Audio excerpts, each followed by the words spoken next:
अध्यक्ष या हॉकी बेळगावचे अध्यक्ष गुलाब ओस्मानी साहेब, हॉकी बेळगावचे सेक्रेटरी सुधाकर चाळके साहेब, आमचे मित्र, आमचे नेते, सकल मराठा समाजाचे प्रमुख किरण जाधव, आणखी एक युवा नेते सागर पाटील आणि आदरणीय व्यासपीठ आणि हॉकी बेळगावचे कोच, परत सर्व हॉकी खेळाडू, सर्वांना माझा नमस्कार.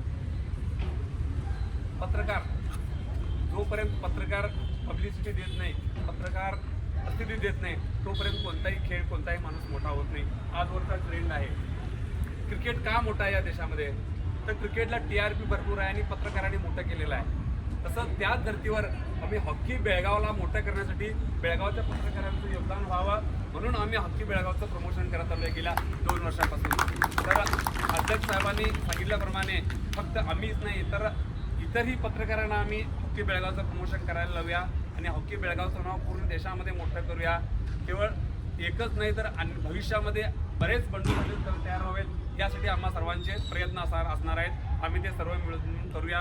तुम्ही हा माझा हॉकी बेळगावच्या वतीनं महाराष्ट्र स्टेट जर्नलिस्ट असोसिएशन म्हणजे संयुक्त महाराष्ट्र पत्रकार संघाच्या उपाध्यक्षपदी जी निवड झाली त्याबद्दल माझा सत्कार केला, त्याबद्दल मी सर्वांचे आभार मानतो आणि हा सत्कार आमच्या घरचाच आहे, माझ्या कुटुंबाचा असा आहे समजतो. धन्यवाद.